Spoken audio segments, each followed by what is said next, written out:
दहेज की भारी मांग के कारण सगाई टूटने पर युवती ने आत्महत्या की। सुबह का अखबार पढ़ा तो मन भारी हो उठा। वही पुरातन खबर जो प्रायः सुर्खियां बनती हैं और वर्षों से बनती चली आ रही है। ना जाने इसका अंत कब होगा। इस खबर ने एक बार फिर साक्षी की कहानी याद दिला दी। साक्षी की कहानी कोई कपोल कल्पित कथा नहीं, सच्चाई है। वर्षों पहले की घटना आंखों में आंसू बनकर छलक उठी। उस सुबह 4 बजे फ़ोन की घंटी ने हड़बड़ा कर उठा दिया था। खबर मिली थी, नीरजा दी, साक्षी दीदी ने आत्महत्या कर ली। मैं उनकी छोटी बहन ममता बोल रही हूँ। क्या? मेरा सर्वांग सिहर उठा था। साक्षी मेरी बचपन की सखी, हंसमुख, मिलनसार, जिंदा दिली से भरपूर। कॉलेज में भी हम दोनों साथ थे। मैं हिंदी ऑनर्स की छात्रा थी और वो गणित की। ऐसी अभिन्न मित्रता जैसे 2 शरीर और 1 प्राण। नीरजा, हम दोनों कभी जुदा नहीं होंगे, कहने वाली साक्षी इस तरह अचानक मुंह मोड़कर उस दुनिया में चली जाएगी जहाँ से कोई वापस नहीं लौट सकता, इसकी कल्पना तक न थी। मैं भागी भागी साक्षी के घर पहुँची। आंगन में साक्षी का नश्वर शरीर रखा हुआ था। परिजनों का हृदय विदारक रुदन सबको पीड़ा से जर बना रहा था। मुझे देखते ही साक्षी की मां चीख पड़ी, नीरजा, तेरी सहेली हम सबको दगा दे गई। मैं मूक बधिर सी बैठी थी। सांत्वना के सारे शब्द ना जाने कहाँ विलुप्त हो गए थे। जमीन पर पड़ी गहरी नींद में सो रही साक्षी का मासूम चेहरा ऐसा लग रहा था जैसे अचानक वो खिलखिलाती हुई उठ जाएगी और कहेगी, डरा दिया ना। उसके नीले पड़ते चेहरे को एकटक निहारती मैं गहरी सोच में डूबती चली गई। हंसमुख, चंचल और बेहद सुंदर साक्षी अपने मृदु व्यवहार से सबके दिल में घर कर जाती थी। दूसरों की आवाज़ की नकल करने में इतनी माहिर कि मेरी माँ भी उनकी आवाज़ सुनकर समझती कि मैं बोल रही हूँ। कुशाग्र बुद्धि, सुघड़, मिलनसार साक्षी की खुशियों को उसी दिन से मानो ग्रहण लग गया था जिस दिन उसका विवाह समीर के साथ तय हुआ था। विवाह तय होने पर भावी खुशनुमा जीवन की मधुर अनुभूति ने उसके मासूम हृदय पर जो मीठी सी दस्तक दी थी, वो कल गहरे घाव में बदल उसका जीवन ही नील कर जाएगी। साक्षी को इसका तनिक भी आभास न था। उसने जब अपने भावी पति समीर के बारे में मुझे बताया था, तब उसके मुखरे पर प्रतिबिंबित लज्जा की लाली और आँखों की चमक में बहुत कुछ कौंधा था। उसकी आशाएं, सपने, उसकी प्रतीक्षा मानो मुखर हो उठी थी। वो MBA करके मुंबई के एक बड़ी कंपनी में काम करते हैं। अपना फ्लैट, कार, सब कुछ है। वो बहुत सुंदर हैं। उसकी पलकें लाज से भारी हो उठी थी। हाँ भाई, अब तो तुझे ससुराल और अपने उनके सिवा कुछ भी अच्छा नहीं लगेगा। इतने बड़े घर की बहू जो बनने जा रही है, लगता है शादी के बाद तू मुझे भी भूल जाएगी। मैंने मीठी चहल की तो वो बेशाख्ता मेरे गले से लिपट भीगे स्वर में बोली, कैसी बातें करती है नीरू, मैं और तुझे भूल जाऊं? दुनिया इधर की उधर हो जाए पर यह कभी नहीं हो सकता। एक तू ही तो है जिससे मैं सारा दुख दर्द बांट सकती हूँ। कितना गलत कहा था साक्षी ने, कहाँ बांट पाई वो अपना सारा दुख दर्द। अगर मुझे उसकी खंडित मानसिक दशा का जरा भी अनुमान होता तो क्या आज वो सारे रिश्ते नाते तोड़ जा सकती? भीषण आर्तनाद, भारी विलाप के स्वर ने मेरी सोच पर विराम लगा दिया था। साक्षी का पार्थिव शरीर 4 कंधों पर चढ़कर अंतिम यात्रा हेतु तैयार था। हे ईश्वर, जो कुछ साक्षी के साथ घटा किसी भी लड़की के साथ ना घटे। मन ही मन प्रार्थना करती मैं जार जार रो पड़ी थी। हृदय वेदना से फटा जा रहा था और भीगी आंखों में बीती घटनाएं पुनः चलचित्र की भांति नृत्य कर उठी थी। अपनी सगाई के दिन कितनी खुश थी साक्षी। सबकी नज़रें बचाकर वो बार बार ड्रेसिंग टेबल की दराज में रखी समीर की तस्वीर निहार रही थी। उसकी यह हरकत मेरी दृष्टि से छिपी नहीं थी और चोरी पकड़ी जाने पर कितनी लजा गई थी। वह और मैं दिल खोलकर हंस पड़ी थी। समीर और उसके परिवार वालों को देखकर सबने साक्षी के भाग्य को सराहा था। माता पिता, 2 छोटी बहनें, एक छोटा भाई, भरा पूरा परिवार था समीर का। अब साक्षी प्रायः सपनों की मादक दुनिया में खोई रहती। 2 महीने बाद शादी की तिथि निर्धारित हुई थी। एक दिन वह मेरे घर आई तो उसके सुंदर मुखड़े पर विषाद की गहरी बदलियां देख मैंने टोका था, क्या हुआ साक्षी? नीरजा, क्या बेटी के रूप में जन्म लेना पाप है? ये तू क्या कह रही है? मैं हतप्रभ थी। लड़कियों के गुण, उनकी शिक्षा, आचार व्यवहार सब कुछ रुपयों के आगे गौण क्यों समझ लिए जाते हैं? अगर समीर एक अच्छे उपयुक्त वर हैं तो क्या मैं भी उनके योग्य नहीं हूँ? आखिर हुआ क्या? उन लोगों ने 7 लाख कैश और एक मारुति वैन मांगी है। पता है मुझे उदास देखकर पापा ने क्या कहा? बोले, बेटी मन में कोई अपराबोध मत पालो, ये समाज की रीत है, पिता का फर्ज है, तुम बस आने वाले खुशनुमा भविष्य के बारे में सोचो। पर नीरजा, आज मुझे अपने अस्तित्व पर शर्म आ रही है। पापा घर के बगल की 4 कट्ठा ज़मीन भी बेच रहे हैं, जहां हमारा बचपन खेलते कूदते घरौंदे बनाते गुजरा है। वो फूट फूट कर रो रही थी। मेरी समझ में नहीं आ रहा था मैं उसे कैसे सांत्वना दूं। मैं भी तो एक लड़की थी, उसी की तरह विवाह की दहलीज पर खड़ी, भविष्य के सुंदर स्वप्न बुनती, पर भीतर से भयभीत। समाज, रीति रिवाज, इन सब चीज़ों से मुझे भी तो 2-4 होना पड़ेगा, यह सोचती गहरी व्यथा से प्रत्यक्ष साक्षात्कार करती। वक्त अपनी गति से बीतता रहा। साक्षी की विवाह की तिथि विभिन्न कारणों से टलती रही। एक दिन मैंने पूछा तो वो फट पड़ी। अब मैं क्या कहूँ? मेरे भावी ससुर जी का कहना है पहले उनकी बेटी का ब्याह होगा, फिर हमारी शादी होगी। पापा बता रहे थे हमारे दिए रुपये ही उन्होंने अपनी बेटी के ससुराल वालों को दिए हैं। अच्छा, कब होगी तेरी ननद की शादी? दिसंबर में। इसका मतलब है जनवरी फरवरी में तेरे ब्याह की मिठाई खा सकूंगी, है ना? मैंने हंसकर कहा था तो वो भारी स्वर में बोली थी, पता नहीं, इंसान जो सोचता है हमेशा वही नहीं होता। वक्त कभी कभी हर मोड़ पर परीक्षक की तरह खरा मिलता है।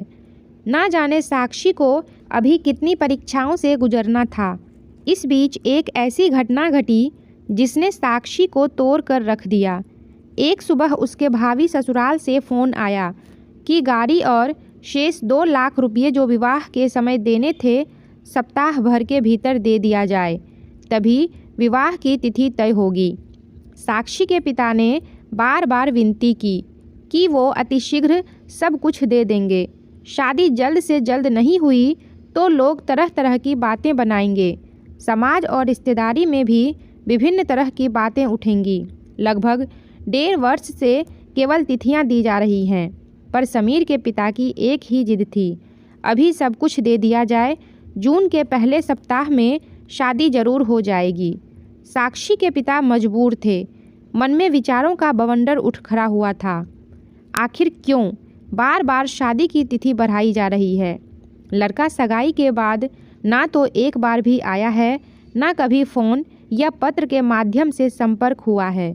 ऊपर से बार बार रुपयों की मांग, कोई संवेदना, कोई गहन विचार नहीं। बेटी की चिंता उन्हें धुन की भांति अंदर ही अंदर खाए जा रही थी। चिंता का परिणाम यह हुआ कि अचानक गहरे मानसिक तनाव के कारण हृदयाघात से मौत। इस घटना से पूरा परिवार सन्न रह गया और पिता की असमय मौत के लिए स्वयं को ही जिम्मेदार मानने वाली साक्षी परकटे पंख की तरह मर्मांतिक पीड़ा के अगाध सागर में डूबती चली गई। साक्षी के पिता की मृत्यु का समाचार सुनकर उसके भावी ससुराल वाले भी मातम पुरसी के लिए आए, तो समाज के गणमान्य लोगों ने भी जल्द से जल्द विवाह संपन्न कराने की बात कही। पर जिस व्यक्ति के मन में जीवित व्यक्ति के प्रति कोई संवेदना न हो, उससे मृतक व्यक्ति की आत्मा की शांति हेतु उपाय करने की याचना करना भी सर्वथा गलत साबित हुआ। दबी जुबान से ही सही, पर साक्षी के ससुर ने स्पष्ट कह दिया, हमने जो कहा है उसे तो आपको मानना ही होगा। आप जल्द से जल्द व्यवस्था करें। समीर दशहरे की छुट्टियों में आ रहा है, शादी भी हो जाएगी। साक्षी की माँ और बड़े भाई का बुरा हाल था। साक्षी के बाद उसकी छोटी बहन ममता का विवाह भी करना था। कैसे सारी व्यवस्था होगी, ये कराल प्रश्न मुँह बाए खड़ा था। आखिरकार तय हुआ कि साक्षी के पिता के प्रोविडेंट फंड और गांव की पुश्तैनी जमीन बेचकर किसी तरह साक्षी का विवाह कर दिया जाए। इन सारे घटनाक्रमों के बीच साक्षी जल बिन मछली की तरह तड़प रही थी। मैं साक्षी की आंतरिक वेदना से अनभिज्ञ नहीं थी। पल पल रिश्ते टीसते उसके घावों की पीड़ा को मैंने भी महसूस किया था। एक दिन वो घर आई तो उसके पिता की मौत पर दुख प्रकट करने के लिए फ़ोन किया था। आहत साक्षी ने विह्वल होकर मुझसे कहा था, लगता है समीर पिता के दबाव में आकर शादी कर रहा है। सूखी सी संवेदना प्रकट की उसने उसके शब्दों में। वेदना या प्रेम की उष्मा लेश मात्र न थी। ऐसा लगा मानो कर्तव्य निभाया हो। साक्षी की बातें कई प्रश्नों को जन्म दे रही थी। अंतर मन में गूंजते प्रश्नों के घेरे में कैद वो तड़प रही थी। धीरे धीरे उसने घर से बाहर निकलना भी छोड़ दिया था। लोगों की भेदती नज़रें, कई निरर्थक टोही प्रश्न उसकी पीड़ा को द्विगुणित जो कर देते थे। एक दिन उसके सारे सवालों के हल अचानक मेरे सामने आ खड़े हुए। मेरा मौसेरा भाई कुंदन, जो मुंबई में नौकरी करता था, 3 साल बाद घर आया तो हम सब बहुत खुश हुए। बातों ही बातों में पता चला कि समीर उसका जिगरी दोस्त है। बेचारा माँ बाप ही दुश्मन बने हुए हैं उसके। एक तो बिना उससे पूछे उसकी शादी तय कर दी, ऊपर से लाखों रुपये दहेज के ले लिए। मैंने बीच में ही बात काटते हुए पूछा, तो शादी क्यों नहीं कर लेता? वो एक महाराष्ट्रियन लड़की से, जो उसकी सहकर्मी भी है, प्रेम करता है। अगर किसी से प्रेम करता था तो माता पिता को अंधेरे में क्यों रखा? उसने सारी बातें परिवार वालों को बता दी थी, पर घर वाले इस विजातीय विवाह के लिए राजी नहीं थे। समीर की माँ ने अन्न जल त्याग दिया, जहर खा लेने की धमकी दी तो वो बेमन से लड़की देखने को तो सहमत हो गया, पर साफ साफ कह दिया उसे सोचने के लिए वक्त चाहिए, बिना उससे पूछे बात आगे ना बढ़ाई जाए। फिर मेरे मन में तेज आंधियाँ शोर मचाने लगी थी। फिर क्या, अब वो ठान कर आया है कि शादी नहीं करेगा। उसे इस बात पर बेहद गुस्सा आया है कि लड़की वालों से रुपये लेकर उसकी बहन की शादी में खर्च भी कर दिए गए और उसे कुछ पता भी नहीं चलने दिया। शायद उसके पिता के मन में भय था कि अगर समीर ने प्रेम विवाह कर लिया तो अपनी बेटी के ब्याह के लिए वो लाखों रुपये कहाँ से लाएंगे। सच कहता हूँ नीरजा, समीर जैसा लड़का लाखों में एक होता है। वो तो माता पिता की बात मानकर अपने प्रेम की भी बलि देने को तैयार था, पर पिता ने उसे मोहरा बनाकर अपना मतलब साधा है। ये बात उसे भीतर तक दंश दे गई है। अगले महीने वो उसी महाराष्ट्रियन लड़की से कोर्ट मैरिज करने वाला है। कुंदन भैया ने बताया तो मेरे पांव तले ज़मीन खिसक गई। साक्षी का भोला चेहरा आंखों में घूमने लगा। मन का गुबार शब्दों के रूप में बह निकला। भैया, कभी सोचा है बाप बेटे की तकरार की चक्की में आखिर पिसेगी तो एक मासूम निर्दोष लड़की ही ना।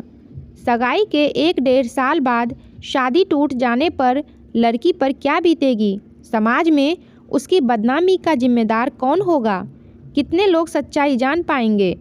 लड़की के माथे ही कोई न कोई दाग लगा दिया जाएगा। मन में वेदना का बवंडर समेटती मैं साक्षी के घर पहुंची, एक कटु सत्य बताने के लिए। मन ही मन हिम्मत जुटा रही थी कि साक्षी की माँ ने बताया रुपयों की व्यवस्था कर ली गई है। गांव वाला घर गिरवी रखकर मैं आगे सुन नहीं सकी और वो सब कुछ बताती चली गई जो कुंदन भैया से पता चला था।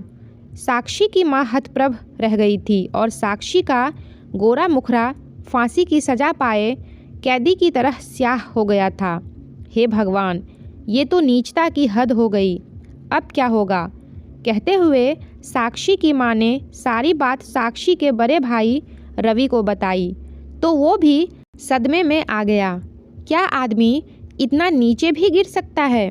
पैसों की खातिर अपने बेटे के साथ साथ एक मासूम लड़की की ज़िंदगी भी नर्क में झोंक दी कमीनों ने। अब तो वो चाहेंगे भी तो मैं अपने बहन को कुएं में नहीं धकेलूँगा। रुपये तो उन्हें हर हाल में लौटाने होंगे। बेटा, जोश से नहीं होश से काम लो, साक्षी की माँ ने कहा। होश से ही तो काम कर रहा हूँ माँ, नहीं तो ऐसे पाखंडियों के खिलाफ मैं पुलिस में रिपोर्ट कर देता। पर जानता हूँ पुलिस कचहरी के चक्करों से हमारी ही बदनामी होगी। रवि ने कहा था। साक्षी, तू दुखी मत हो, ये तो अच्छा हुआ सब कुछ पता चल गया। अगर कहीं दबाव में शादी हो जाती और तुझे तकलीफ़ झेलने पर मजबूर होना पड़ता तब क्या होता? जहाँ विधि ने लिखा होगा वहाँ विवाह हो जाएगा, माँ समझाने लगी। तो साक्षी चुपचाप उठकर भीतर चली गई थी। कुछ दिन बीते। एक दिन पता चला रवि के बार बार कहने पर भी समीर के पिता ने रुपये वापस नहीं किए थे। रवि बेहद खिन्न था और अचानक वो आघातदायी हृदय विदारक घटना घट गई। मानसिक परेशानियों का भीषण दबाव सहन कर सकने में असमर्थ साक्षी ने आत्महत्या कर ली। पूरी रात मैं सो नहीं पाई। आंगन में पड़ा साक्षी का मृत शरीर बार बार आंखों में कौंधता रहा। मैं अपने ही आंसुओं के सैलाब में डूबती चली गई। इस घटना के तीसरे ही दिन डाक से एक पत्र मिला। पत्र मेरे नाम था। लिखावट देखकर मैं चौंक पड़ी। ये तो साक्षी की लिखावट है।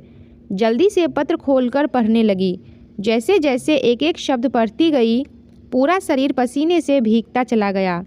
आँखों के सिवा पूरा शरीर जैसे जर हो गया था। उसने लिखा था, मेरी प्यारी सखी, मेरी वेदना और पल पल रिश्ते घावों की पीड़ा से तुम अनजान नहीं हो। सारा दुख दर्द सदा तुम्हारे साथ बांटती आई हूँ। अंतिम पीड़ा भी आज बांट लूँ। तुम्हें जब पत्र मिलेगा मेरा अस्तित्व मिट चुका होगा। बताओ नीरजा, मेरा क्या दोष था?